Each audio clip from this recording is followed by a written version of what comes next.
Well, good morning, everyone, and welcome to St. Anthony of Padua Catholic School.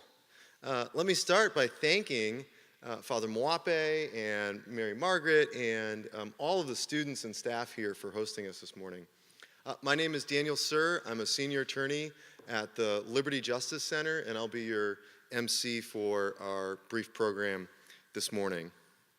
Today, the Liberty Justice Center is very proud to announce, on behalf of our clients, the Roman Catholic Diocese of Charleston and South Carolina Independent Colleges and Universities, a new federal civil rights lawsuit filed today to eradicate a century of racial and religious discrimination embedded in the state constitution. Hey, yeah, we'll take applause. That's good.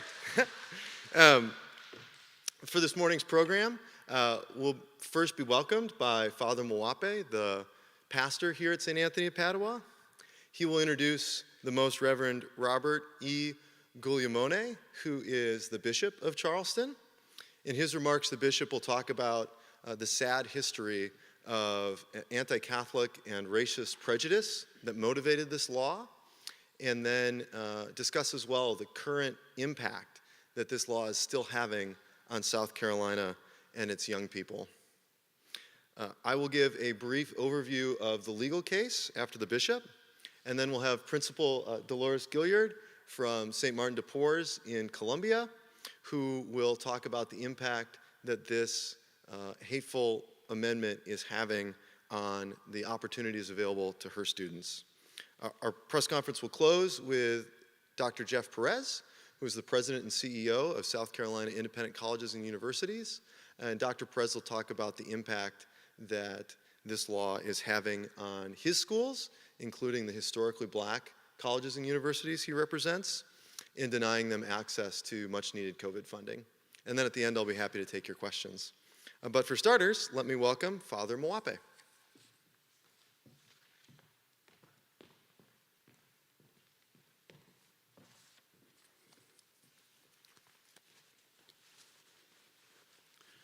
Good morning. My name is Father Wilbrod Mwape, the pastor of St. Anthony of Padua Catholic Church here and also the school. I wish to welcome you to this beautiful and great school of St. Anthony of Padua. Nearly everyone who lives in the United States of America today, or their ancestors, including myself, immigrated here from another part of the world. We have had many reasons for coming to the United States of America, but among the many reasons have always been the promise of equality under the law and freedom of religion. Today, we are gathered here to continue the struggle to make those cherished values a reality for everyone. It is an honor to welcome our Bishop, Most Reverend Robert E. Guglielmone, to discuss this important issue that not only affects our students here at St. Anthony of Padua Catholic School, but the students and families across the state. We are proud to be here in South Carolina, and we are all working together to make a better future in our state. At this time, I welcome our Bishop, Robert Guglielmone.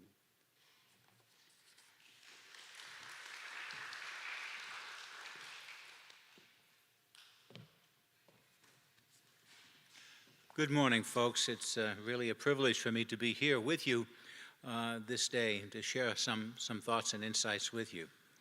We're here really today to stand up for children and families across South Carolina and to face head-on the anti-Catholic and the racist history that is ingrained in our state's constitution.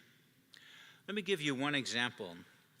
One of my predecessors, in fact, my first predecessor in the early 1800s, suffered 2 days of mob riots, inflamed and perhaps energized by anti-Catholic feeling, outside his seminary school for simply admitting African American seminarians.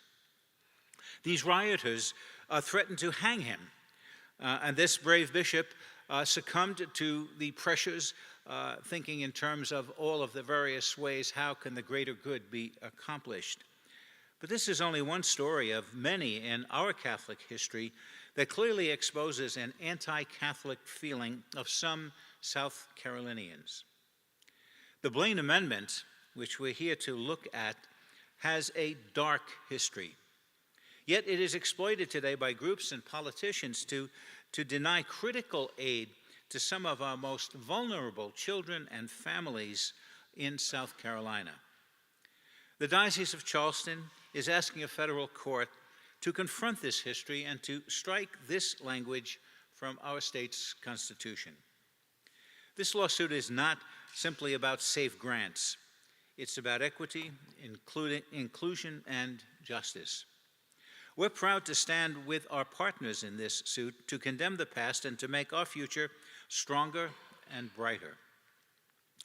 I'm proud to be the shepherd of the largest non-public school system in the state of South Carolina. Our diocese has 33 Catholic schools with over 7,000 students served from every race, every creed, every socio-economic background. We've been here for over 2 centuries, serving everyone in spite of local norms, restrictions, and difficulties. Please join me in praying for the success of this lawsuit so that the children and families who are struggling in our state may have equal opportunity that they not only desire, but most certainly deserve. And we hope that at this particular junction of our history, we might be able to see a future that is much brighter.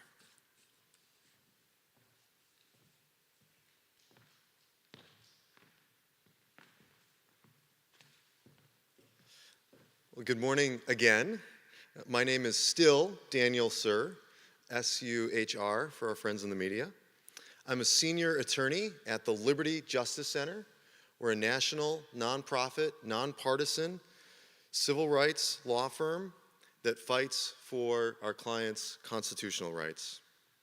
Today, the Liberty Justice Center is very proud to announce a new federal civil rights lawsuit filed on behalf of our clients, the Roman Catholic Diocese of Charleston and South Carolina Independent Colleges and Universities, to confront and rectify an injustice, an ugly truth about this state's history that remains in its constitution.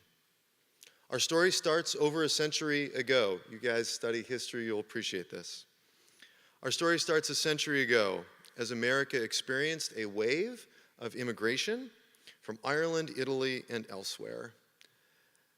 Those immigrants prompted an unfortunate, indeed shameful, nativist response that was championed by a man named James G. Blaine, a now long past congressman from Maine. As a result of contempt for Catholic immigrants, this congressman drafted an amendment to our United States Constitution that would deny public funds to faith-based schools. Thankfully, that amendment failed, but it was adopted in 37 states, including the South Carolina Constitution of 1895. Those of you who know the state's history know the 1895 Constitution was chiefly the product of one man, Governor Benjamin Ryan Tillman, or as you perhaps better know him, Pitchfork Ben. Let's be clear, Tillman was a racist and a bigot, and he was a champion of the Blaine Amendment.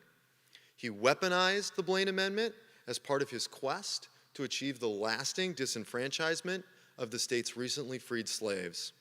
And he aligned that with this anti-Catholic prejudice simmering at the same time. Tillman and his allies used this Blaine Amendment to bar taxpayer funds to so-called sectarian schools simply because those schools had the courage to serve newly freed slaves and their children, to help them rise in a new society and compete for desirable work. It is high time we strike this bigoted, racist law from our state's constitution. I also want to be clear, though, that this lawsuit is not about the past. It is about the future It is about the young people in this gymnasium and the thousands of other students in Catholic schools and colleges and universities across this state who deserve the same opportunity as all South Carolina's children. This is about making South Carolina today a land of equality and opportunity for all of its citizens, regardless of their race, religion, or creed. Sadly, there are defenders of the education status quo today who are cynically using this law that was adopted for these hateful reasons after the Civil War to block equal access to educational resources in the midst of this national pandemic. Just last fall, this Blaine Amendment that we are challenging today was used by the Teachers Union and its allies to deny independent and faith-based schools access to desperately needed COVID relief funds. I ask, are the children in this gym and those they represent any less deserving of our help than any other child in South Carolina? The obvious answer is no, and yet this discrimination, born of prejudice, based on race and religion, remains embedded in state law. And that law violates a higher law, the federal Constitution, and its promise of equal protection and the free exercise of religion. Our lawsuit today is asking for a prompt court order to bar state officials from continuing to discriminate against religious and independent schools in the Governor's Emergency Educational Relief Program and Act 154.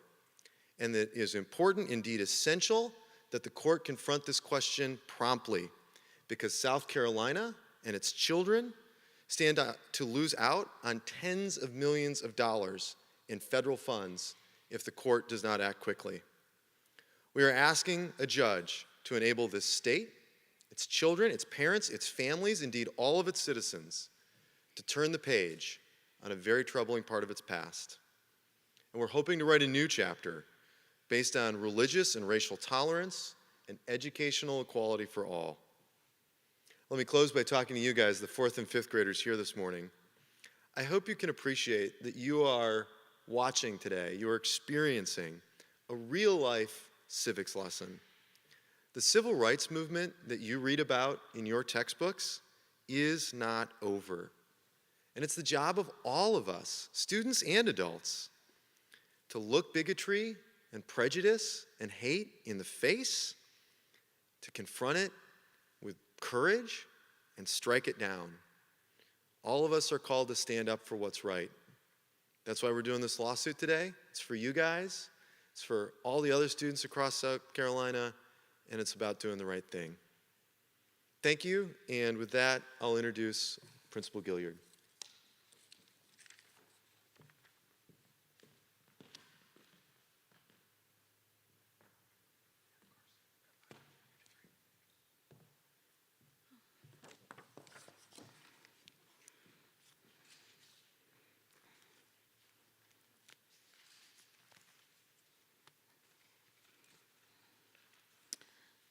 Good morning. I'm Dolores Gilliard, principal of St. Martin de Porres Catholic School in Columbia. I'm also a 40-year veteran of the public school system and served 22 of those years as principal in a Title I school. I thought I was retiring, but the Lord called me to serve as principal of St. Martin's in Columbia. This year has been incredibly difficult for our teachers, staff, students, and family, as it has been for all South Carolinians. During the pandemic, our Catholic and non-public schools have been leaders in providing our students a safe, in-person education for our working parents. My parents on a daily basis are thanking our teachers and staff for being at school every day for their children in order for them, our parents, to work and not worry about their children getting the instruction they need.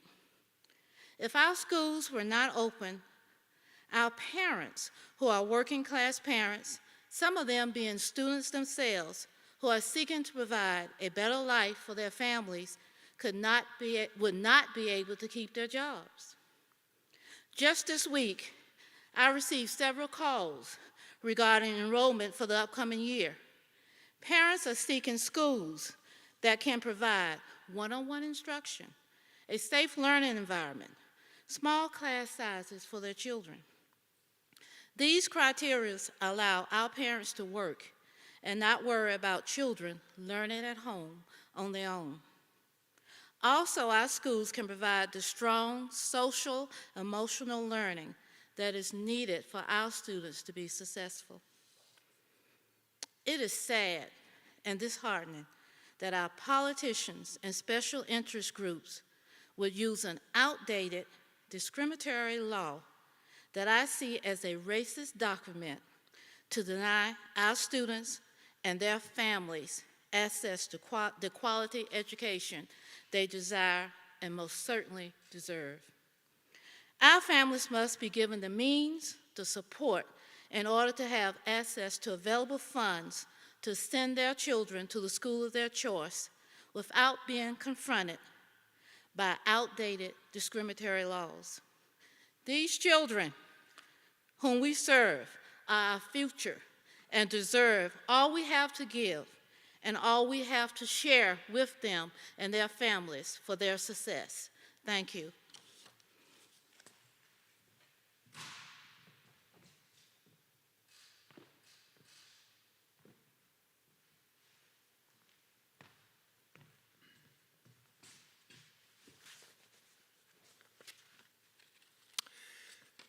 Good morning.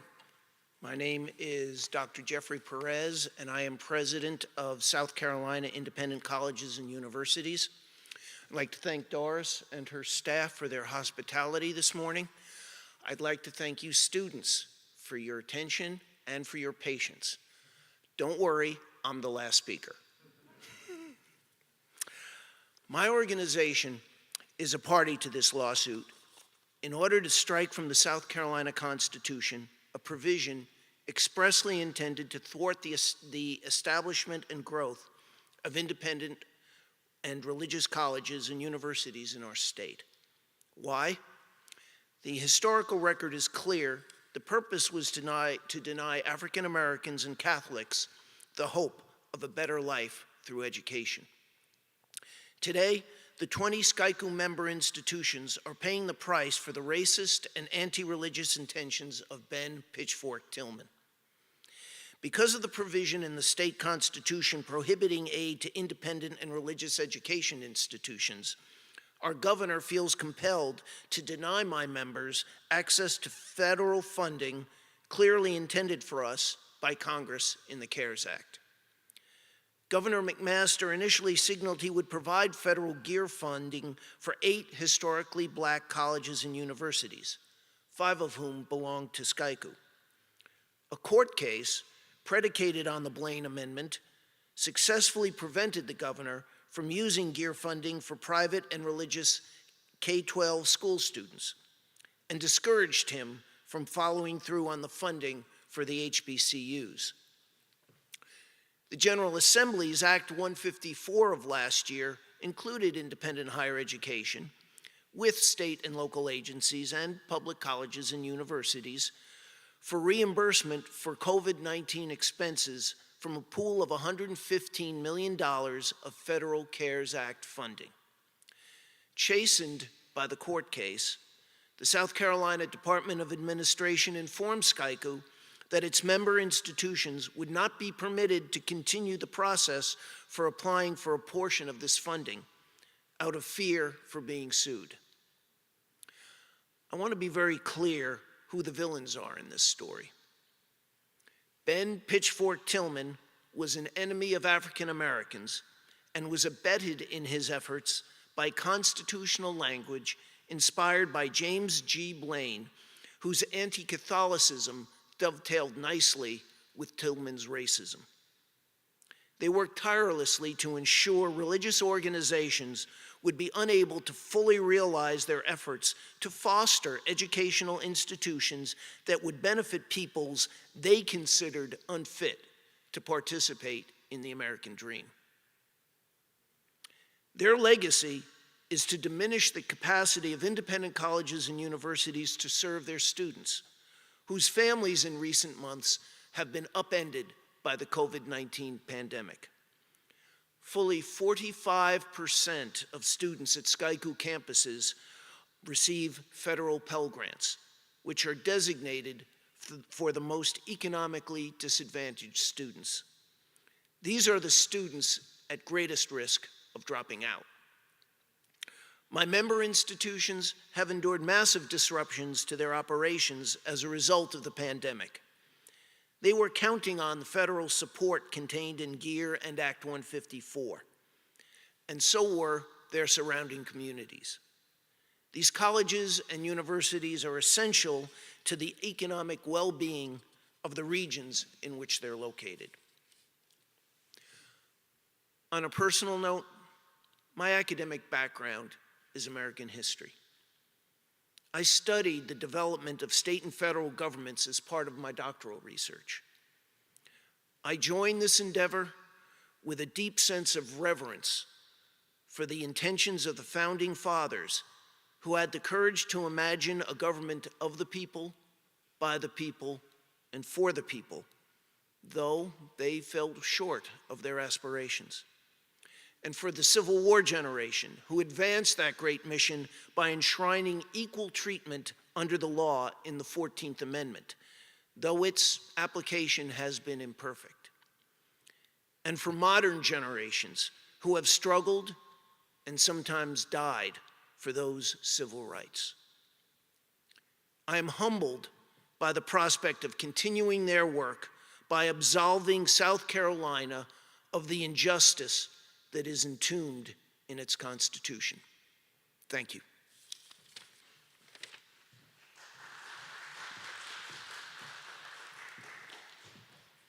At this point, we'll be happy to take questions from the members of the press who want to ask.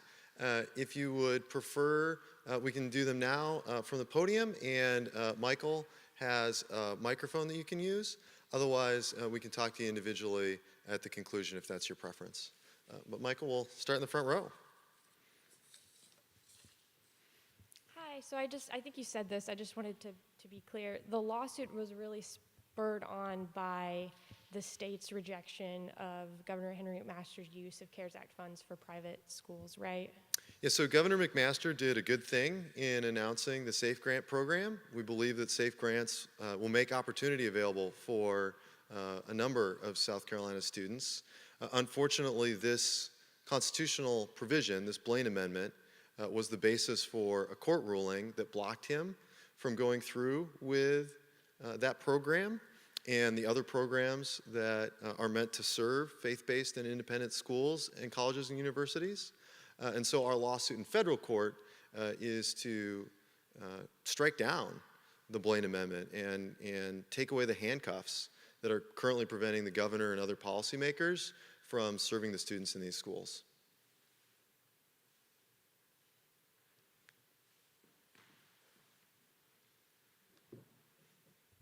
Hi, Ayla Ferrone from 7 News. I would just ask, why now? Why not bring this up previous? Is it specifically because these funds are more needed during this coronavirus crisis? Like, why is this the moment to do this? Yeah, so confronting the racism and prejudice in our past is something we should do at every opportunity. But this lawsuit is timely right now because there are literally tens of millions of dollars at stake. The federal government has provided relief with the intention of serving students in these schools. The South Carolina General Assembly has provided relief to help these institutions weather the crisis we're in. And the Department of Administration has made clear they can't provide those resources because of this Blaine Amendment. And so we're here today to launch this lawsuit, and we're asking a court for prompt relief, knowing that those funds expire and that they're also needed. Like, there are students in schools who need these opportunities, and we're asking a court, do the right thing and do it fast so we can help out these kids and their families. Are there other questions? Otherwise, we're happy to chat with folks one-on-one at the conclusion. Well, in that case, I want to say thank you to, first of all, students. Like, how cool is it that we live in a country where we can have people from the news media show up, ask questions of people making important decisions. How cool is it that we live in a country where a church and a bunch of schools and colleges can go to a judge and ask for justice and do it in a gym with you guys? Like, it's been a privilege to be with you this morning. I hope when you go home tonight and tell your parents about what you did at school today, that maybe today is, a cool day that you can talk about. Maybe you can watch the TV tonight and see the news report and be like, yeah, I was there when that little bit of South Carolina history got made. That's going to be pretty awesome. So thanks, everybody, for being here. Students, why don't you follow your teachers? And members of the press corps will be happy to chat with you afterwards.